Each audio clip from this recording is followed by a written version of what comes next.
Victim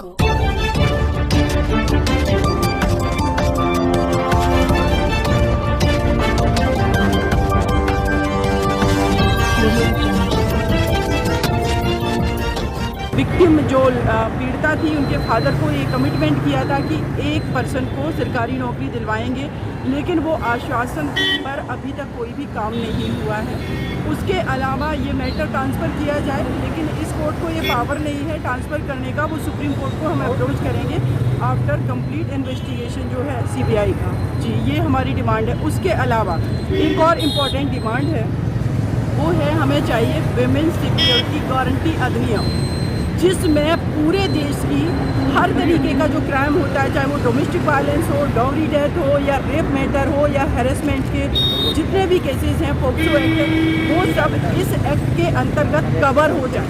क्योंकि issue ये है कि अगर एक फीमेल के अगेंस्ट क्राइम हो रहा है, जैसे कि आपने डोमेस्टिक वायलेंस एक्ट बना दिया, लेकिन वो फीमेल जो ना तो मेंटली स्ट्रॉन्ग है सोसाइटी की सिक्योरिटी रीजन की वजह से, ना वो फिनांशली स्ट्रॉन्ग है क्योंकि डिस्क्रिमिनेशन परिवार के अंदर है, ना वो किसी भी तरीके से स्ट्रॉन्ग नहीं है। जो पर्सन स्ट्रॉन्ग नहीं है, अगर उसको आप कानून बना के दे भी देते, उसका इम्प्लीमेंटेशन वो कैसे कराएगी, अपने लिए फ़ाइट कैसे करेगी। तो जब भी किसी फीमेल के अगेंस्ट क्राइम हो, सबसे पहले उसको कंपनसेशन दिया जाए, जो कि काफ़ी फिनांस के रूप में जिसको हम देख सकते हैं। उसके बाद उसको सिक्योरिटी प्रोवाइड करवाई जाए। उसके अलावा उसको free of cost legal aid provide करवाया जाए। अभी बहुत सारी फीमेल को यही नहीं पता है कि उनको सरकारी वकील भी मिल सकता है, तो ये हर तरीके का उसमें कवरिंग हो। दूसरा, आप देखेंगे कि फॉरेंसिक लैब हमारे पास बहुत कम है। जब भी रेप मैटर्स होते हैं, एक फॉरेंसिक रिपोर्ट आने में 6-6 महीने लगते हैं, तो फिर कैसे fast track court case final होगा, कैसे टाइम बाउंड डिसीजन आ पाएंगे।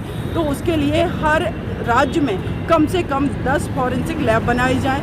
ये सारी चीज़ों पर बात होगी, और जो भी वीमेन के अगेंस्ट क्राइम हो रहे हैं उसमें कम से कम 6 महीने के अंदर कन्विक्शन हो, वो भी अपील तक डिसाइड हो, ना कि सिर्फ डिस्ट्रिक्ट कोर्ट में, और टाइम बाउंड हो। ये सारी हमारे उसमें डिमांड रहेंगी, जो भी महिला सुरक्षा गारंटी अधिनियम है।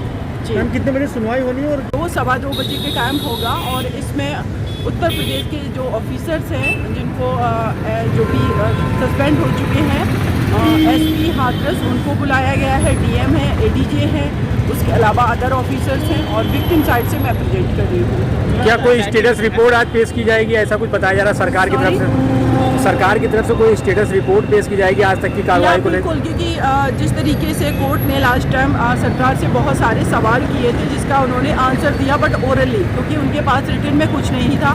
तो कोर्ट का कहना है कि अगर आपने उस पीड़िता को रात में डेड बॉडी को जलाया तो उसकी वजह क्या थी। इनका कहना था लॉ एंड ऑर्डर फेल हो सकता था। तो कोर्ट ने कहा कैसे, उनका कहना था कि वहाँ पर गैदरिंग बहुत ज़्यादा थी।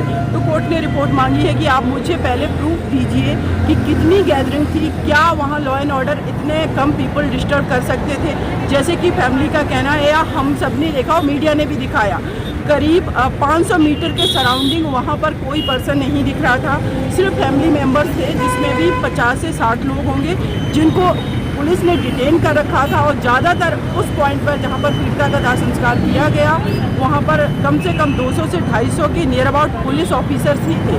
तो कैसे ये लॉ एंड ऑर्डर फेल हो सकता था, ये बड़े क्वेश्चंस थे।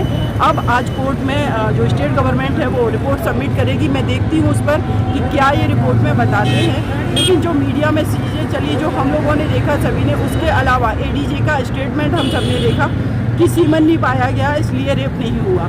तो ये एक ऑफिसर जिसका काम है सिक्योरिटी प्रोवाइड करना लोगों को, वहाँ पर जो भी पीसफुल माहौल है वो डिस्टर्ब ना हो, लेकिन उनके स्टेटमेंट के बाद आपने देखा वहाँ पंचायतें शुरू हो गई कि रेप नहीं किया गया, मेरे बच्चों को फॉल्सली फंसाया जा रहा, जबकि रेप की डेफिनेशन ही अलग है। उस पीड़िता के साथ रेप हुआ है, उनकी जो फॉरेंसिक रिपोर्ट है उसमें पुष्टि हुई है उसकी, फिर ये किस तरीके के स्टेटमेंट दे रहे। तो ऐसे ऑफिसर्स के DM का स्टेटमेंट देखिए आप, उन्होंने कहा कि अगर पीड़िता कोरोना से मर जाती, तो आप सोचिए वो जब ये स्टेटमेंट दे रहे हैं तो उनके अजम्पशंस क्या क्या होंगे कि ये तो ऐसे परिवार हैं, ऐसे आम नागरिक हैं, इनके कोई वैल्यूज नहीं है, इनके कोई राइट नहीं है, हम कुछ भी बोल के निकल जाएंगे। तो ये कोर्ट मुझे लगता है कि डायरेक्ट अपने जजमेंट जो भी आएगा बहुत अच्छा आएगा। आज सुनवाई होनी है कि एक मैसेज देश को जाएगा कि इस देश के हर नागरिक का इक्वल अधिकार है, उसके राइट का, आर्टिकल 21 का, आर्टिकल 19 का, उसको जीवन जीने का अधिकार है, गर्मामय माहौल में जीवन